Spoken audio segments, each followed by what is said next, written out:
Zbog kiše koja je padala proteklih dana, nivo većine naših rijeka je porastao do granice njihovog izlijevanja iz korita.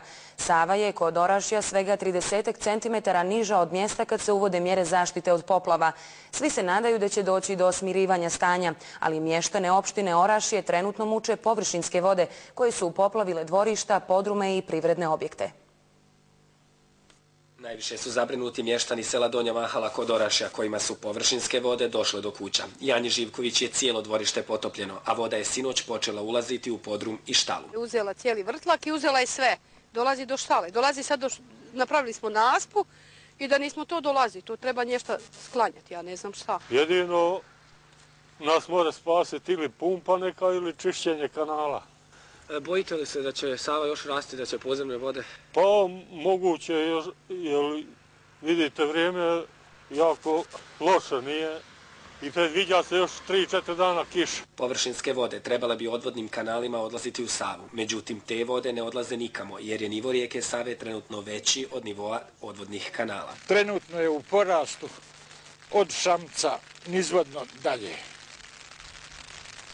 i nalazi se na koti koja je oko 30 cm niža od kote pri kojoj se uvode redovne mjere odbrane od poplave na rijeci Savi na ovom području. Vodostaj rijeke Save iznosi 622 cm, na 650 uvode se redovite mjere odbrane, a na 700 cm izvanredne. Civilna zaštita Posavskog kantona je u stanju pripravnosti. Nivo rijeke Bosne tokom jučerašnjeg dana porastao je na 395 cm. Rijeka se zbog toga izlila u svom srednjem toku u opštinama Kakanj i Zenica, gdje je ugroženo normalno odvijanje saobraćaja. Ekipe službe civilne zaštite su na terenu, a neprestano padanje kiše moglo bi ugroziti nastanjena mjesta nizvodno od rijeke Bosne. Izlivanje rijeke Bosne najviše je ugrozilo područje Kaknja i Zenice, iako ni mjesta naseljena nizvodno nisu pošteđena. Upozoravam građane na mjere opreza, stalnog praćenja rijeke, a isto također da se obezbede određenim potrebnim namirnicama, da imaju pri ruci prvenstveno vodu i hranu.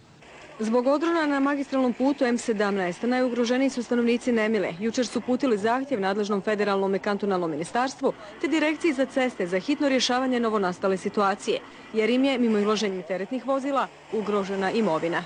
Trenutno put kojim se vrši zaobilaz da se asfaltira dio makadamskog puta i dio puta kroz naselje Nemila, da se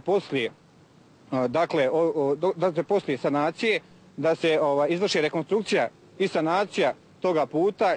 Na ovom putu ispaštaju i vozači, čije izgubljeno vrijeme niko ne može nadoknaditi. Užasno, katastrofa. Znači, evo, prolazio sam kroz cijelu ovu istočnu Evropu, ovo je sramota za Bosnu i Hercegovinu za ovaj put. Znači da nije se ova obilaznica mogla asfaltirati prije.